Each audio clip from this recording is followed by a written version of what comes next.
30 minutos. Alô? Oi, posso falar? Fala comigo! Oi, posso falar? Alô?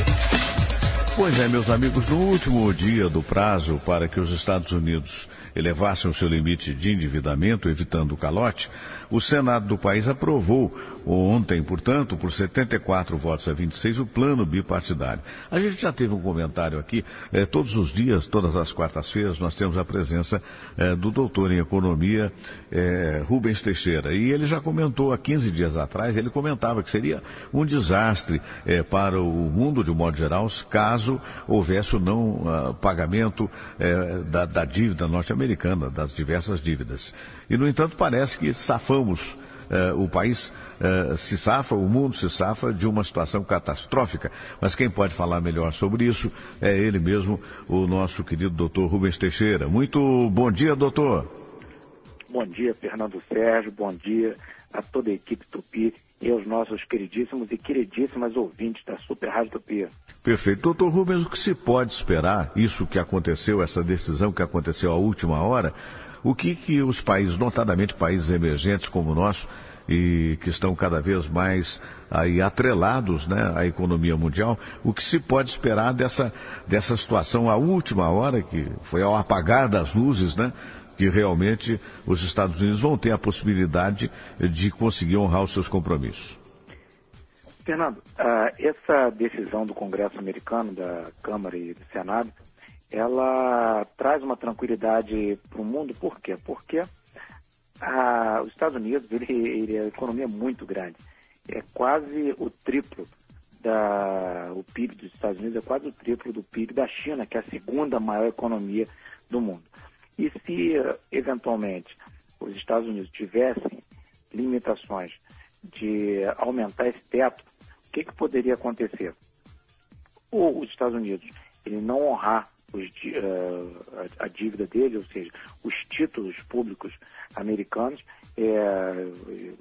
não seriam honrados, vamos dizer assim, a expectativa de serem desonrados, e isso geraria uma insegurança muito grande. Só para você ter uma ideia, Fernando, a dívida, aliás, as reservas internacionais do Brasil, cerca de 2/3 dessa reserva são em títulos da dívida pública americana, que totaliza 211 bilhões de dólares. Imagina se esses 211 bilhões de dólares em reservas internacionais do Brasil ficassem em jogo, ou esses títulos fossem desvalorizados, quanto nós não perderíamos. E, eventualmente, os Estados Unidos, para suprir a sua necessidade, se houvesse, eventualmente, essa impossibilidade de aumento do teto da dívida americana, poderia deixar de começar a pagar internamente algumas contas internas dos Estados Unidos, como, por exemplo, algum serviço, um dos programas deles sociais, ou mesmo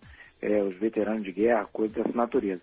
Seria efetivamente um caos, né, para os Estados Unidos e um caos para o mundo, tendo em vista que os Estados Unidos são grandes compradores aí da economia mundial, e quando eles reduzissem, vamos dizer assim, a sua capacidade de negociação, certamente geraria instabilidades aí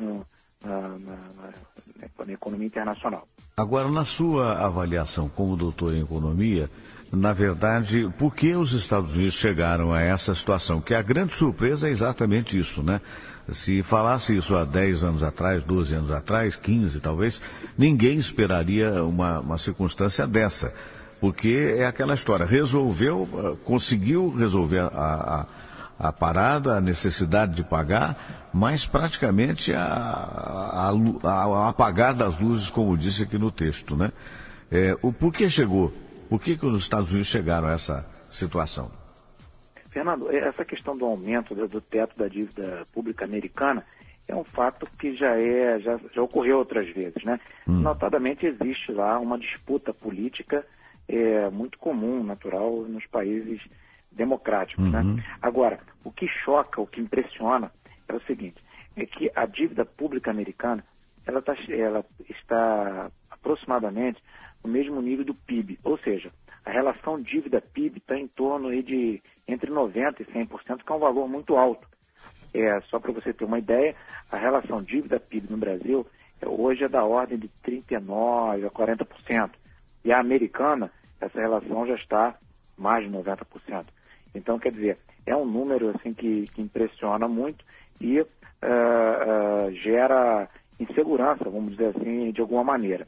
Mas a economia americana ainda é uma economia muito forte, muito grande, e certamente tem potencial aí de crescimento, nós temos alguns problemas que eles não têm, como a nossa taxa de juros muito elevada, e por aí vai.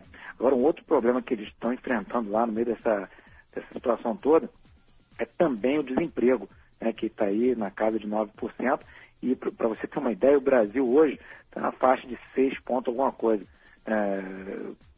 na casa de 6% do desemprego. Então, veja que realmente o mundo está tomando uma conformação um pouco diferente, conforme você citou aí, do que nós tínhamos aí há algumas décadas atrás, ou até uma década atrás.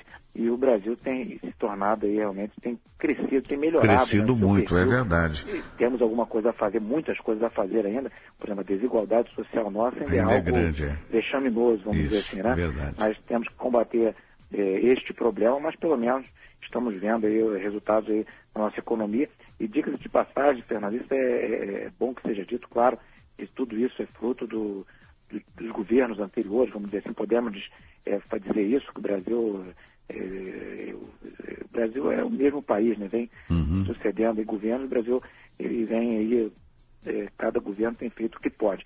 Mas nós podemos observar que o desemprego no Brasil diminuiu muito de 2003 para cá. Isso pode ser atestado aí nos índices aí do IBGE e tal, e da economia, que são facilmente encontrados.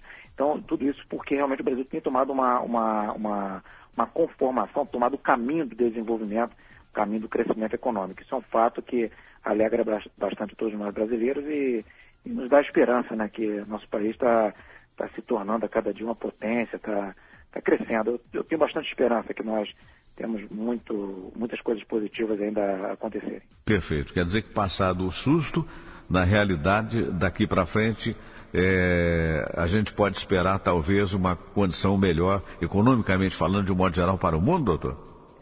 Fernando, realmente depois desse dia, né, desse dia 2, né, que antecedeu o limite do dia 3,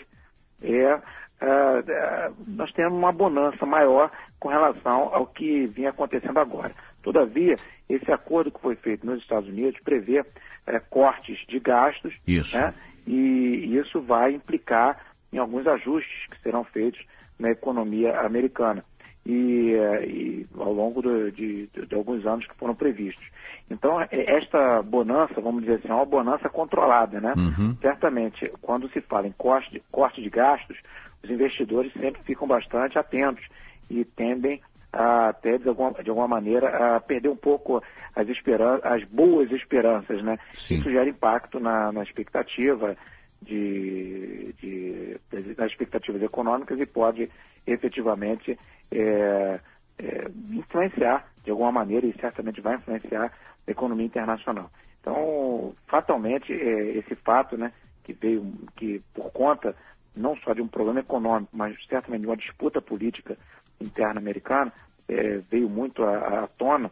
Isso assustou bastante o mundo e eu acredito que passou as ondas maiores, mas ainda certamente haverá algum impacto de desconfiança aí nos próximos meses, até vamos ver como ficarão as coisas nos próximos anos. Eu espero que a economia americana ela se resolva, né, tenha um bom resultado e, sobretudo, eu espero que a economia brasileira continue aí com essa rusticidade toda, com essa capacidade de resistência toda que tem demonstrado aí na última crise internacional. Perfeito. Doutor Rubens Teixeira, muito obrigado, um grande abraço.